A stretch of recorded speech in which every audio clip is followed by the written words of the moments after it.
Assalamualaikum warahmatullahi wabarakatuh. Pada modul 1.1.A.6 demonstrasi kontekstual strip modul 1.1, saya ingin mencoba membuat sebuah strategi dalam mewujudkan pemikiran Ki Hajar Dewantara, yaitu pendidikan yang berpihak pada murid. Yaitu saya lakukan dengan membuat sebuah video sumber belajar yang saya anggap bisa mengakomodir berbagai gaya belajar anak didik saya. Kenapa itu saya lakukan? Karena seperti falsafah Ki Hajar Dewantara, berhamba kepada anak, itu dalam arti yang sesungguhnya adalah memaksimalkan pelayanan untuk kebutuhan anak-anak kita. Lalu bagaimana caranya anak-anak akan senang dan bahagia mendapatkan penjelasan dari kita dan penjelasan dari video sumber belajar yang kita sajikan kepada anak-anak atau yang kita tautkan di media sosial yang sebelumnya sudah kita kirim linknya kepada anak-anak. Mungkin inilah dengan membuat video yang tidak cuma menampilkan gambar saja, tapi juga berupa suara dari kita sendiri dan gambar dari kita sendiri ada juga di situ. Jadi seolah-olah anak itu langsung mendengarkan penjelasan dari kita. Dan ini kita lakukan agar anak-anak kita ini mendapatkan yang mereka inginkan sesuai dengan gaya belajar mereka yang beragam. Berikut videonya.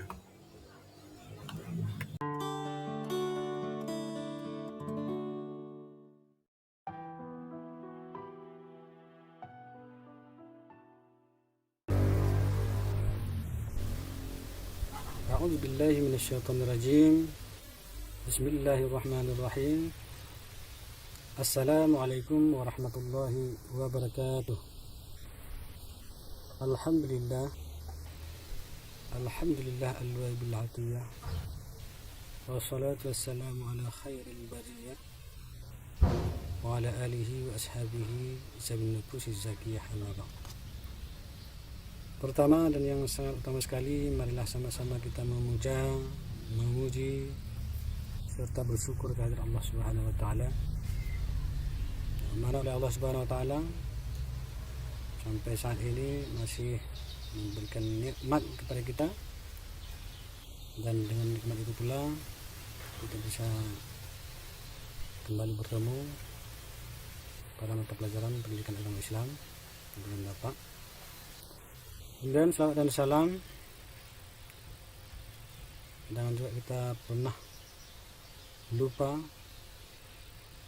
untuk kita alamatkan kepada Ahlul Alam Nabi besar Muhammad Sallallahu Alaihi Wasallam serta kepada para al dan sahabat beliau sekalian. Baiklah anak-anak Bapak semuanya, Bapak berharap kalian semua berada dalam keadaan sehat walafiat dan tidak kurang suatu apapun. Jadi sebelum kita melanjutkan materi kita tentang ketentuan pernikahan dalam Islam, coba Anda membuka Al-Quran surah An-Nisa ayat 22 sampai dengan 23 dan Al-Quran surah Ar-Rum ayat 21. Kemudian silakan Anda tadarus lebih kurang 5 atau 10 menit. Baiklah anak-anak Bapak semuanya,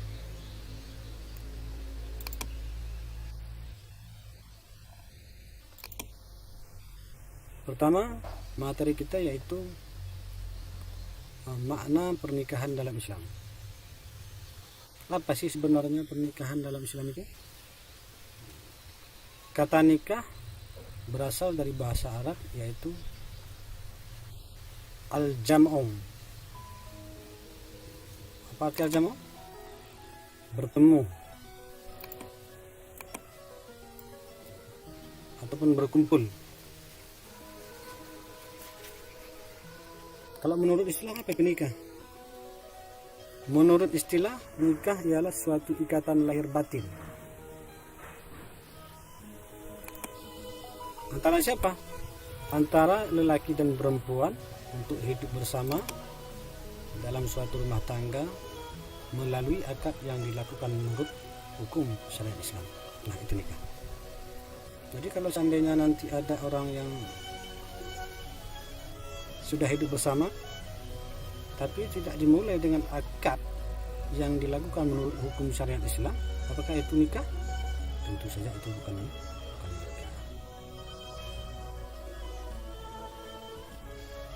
Kemudian selanjutnya kita juga akan membahas mengenai hukum pernikahan. Apa sih sebenarnya hukum pernikahan itu? Yang pertama, hukum pernikahan di dalam Islam itu yang pertama jais.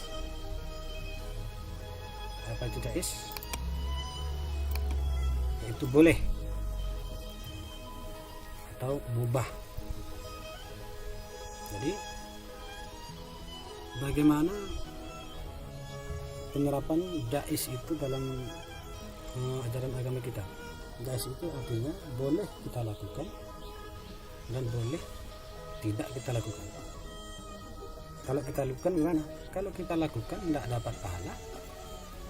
Nah, ini hukum asalnya ya, tidak dapat pahala. Dan kalau kita lakukan pun tidak mendapat dosa. Artinya boleh kita lakukan, boleh kita tinggalkan. Itu hukum asal daripada nikah tersebut. Kemudian hukum yang kedua apa? Hukum yang kedua yaitu wajib. Bagaimana keadaan seseorang tersebut dikatakan wajib untuk dia menikah? Yaitu orang yang telah mampu ataupun orang yang telah sanggup untuk menikah. Mampu, sanggup ini mampu secara lahir dan mampu secara batin. Mampu secara lahir bagaimana? Mampu secara lahir artinya dia bisa memberikan nafkah kepada istrinya, kebutuhan hidup sehari-hari kepada istrinya. Itu mampu secara lahir. Kemudian mampu secara batin itu bagaimana? Mampu secara batin itu yaitu menjalankan kewajiban dia sebagai seorang suami, yang salah satu tujuannya berikut nanti akan kalikan, yaitu untuk mendapatkan keturunan. Berarti kalau seandainya orang tersebut sudah mampu secara lahir dan secara batin untuk menikah, dan apabila tidak dia melakukan nikah, maka dia khawatir akan terjerumus ke dalam perzinahan. Nah, bagi orang tersebut hukum nikah wajib bagi dia. Kemudian anak-anak semuanya, kita lanjutkan kepada yang ketiga. Apa hukum nikah yang ketiga? Hukum nikah yang ketiga yaitu sunnah. Bagaimana kondisi seseorang tersebut dikatakan sunnah menikah? Yaitu orang-orang yang sudah mampu menikah tetapi masih sanggup mengandalkan dirinya dari godaan yang menjerumuskan kepada perzinahan. Dia sudah mapan, ekonominya sudah mapan. Kalau belum menikah tidak sanggup memberikan memberikan tanggungan kepada istrinya. Akan tetapi kalau umpamanya dia tidak menikah, dia yakin tidak akan pernah terjerumus ke dalam jurang perzinahan. Nah, hukum nikah bagi orang ini adalah sunnah. Kemudian yang seterusnya ataupun yang keempat yaitu makruh. Bagaimana pula keadaan seorang tersebut dikatakan makruh dia untuk menikah? Yaitu orang yang akan melakukan pernikahan dan telah memiliki keinginan ataupun hasrat, tetapi ia belum punya bekal untuk memberikan nafkah tanggungannya.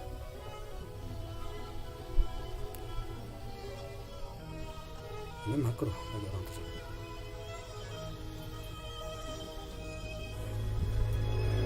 Kemudian selanjutnya yang kelima yaitu haram. Bagaimana keadaan seseorang tersebut dikatakan haram untuk menikah, yaitu orang-orang yang akan melakukan pernikahan tetapi ia mempunyai niat buruk, seperti niat menyakiti perempuan atau niat buruk lainnya. Maka bagi orang yang berniat buruk ataupun ada niat untuk menyakiti perempuan, maka hukum nikah bagi orang tersebut haram.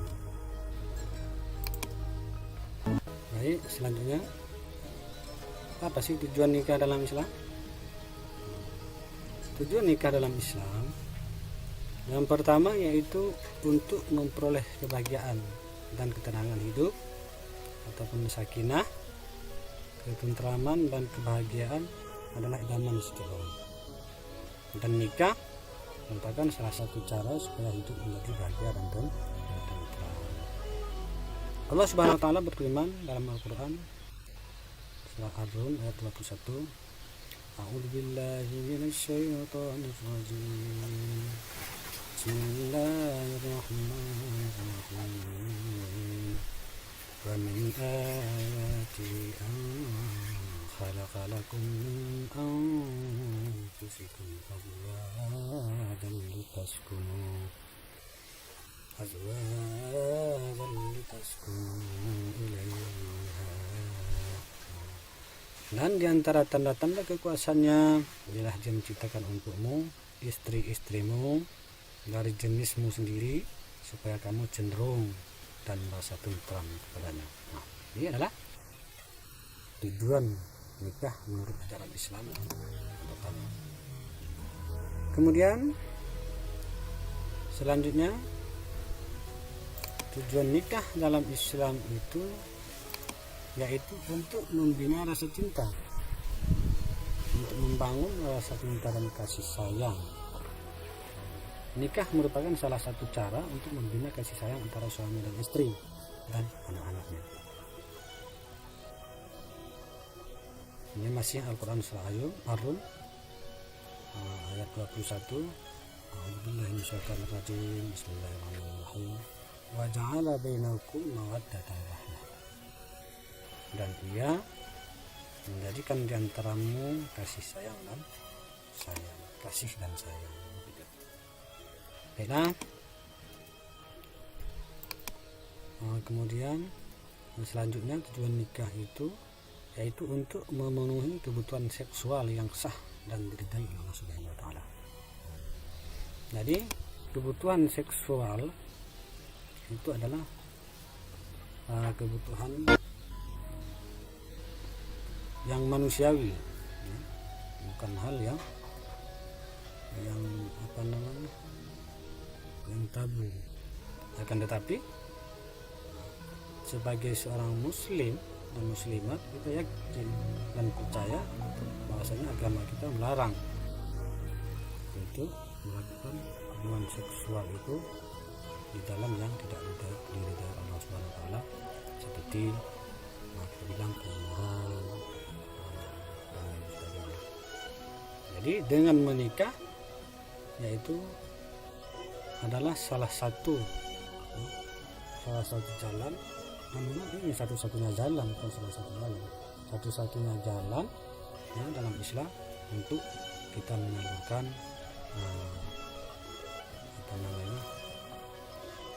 keinginan seksualnya.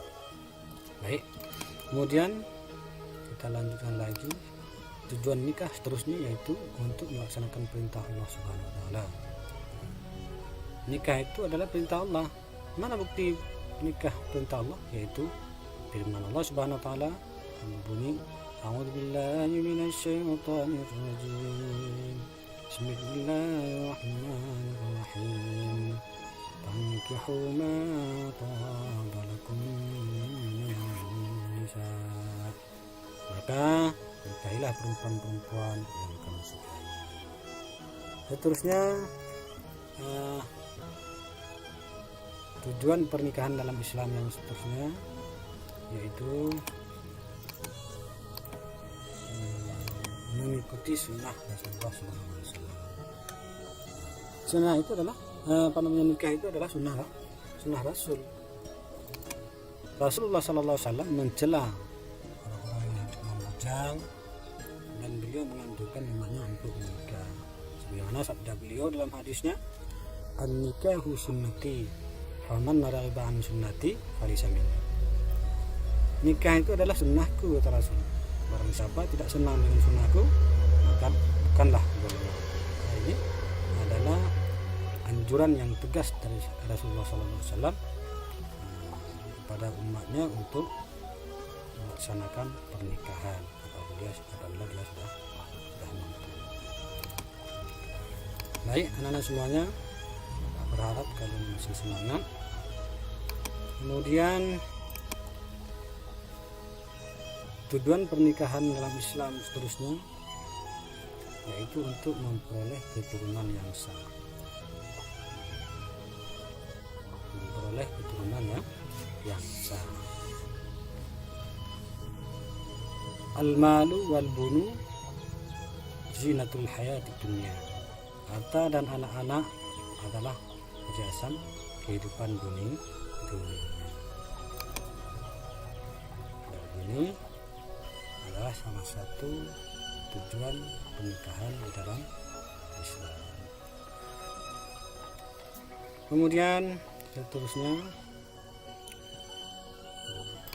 jadi sebelum pernikahan berlangsung dalam agama Islam tidak dikenal istilah pacaran, tetapi dikenal dengan istilahnya khitbah. Apa itu khitbah? Khitbah kalau bahasa kita itu apa namanya, pinangan, meminang ya, bukan tunangan, meminang itu khitbah.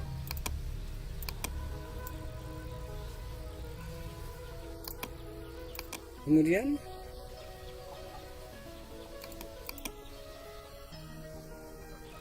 selanjutnya, untuk lebih jelas apa sih sebenarnya khitbah itu, coba kita lihat sama-sama. Khitbah atau peminangan adalah penyampaian maksud atau permintaan dari seorang pria terhadap seorang wanita untuk dijadikan istrinya, baik pria itu secara langsung maupun perlu kita ketahui yang diperbolehkan selama khitbah, selama pinangan adalah seorang pria hanya dapat melihat muka dan telapak tangan.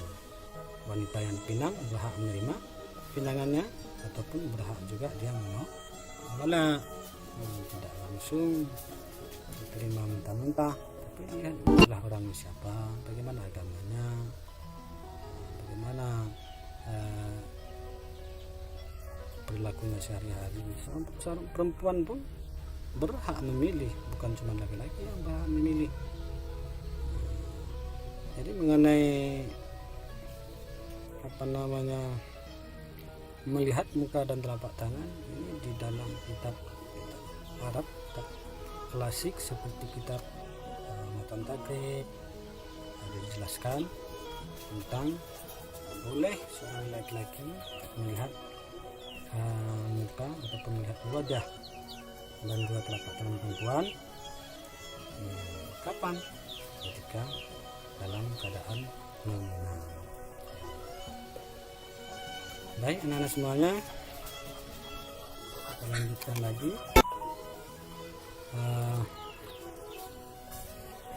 tentang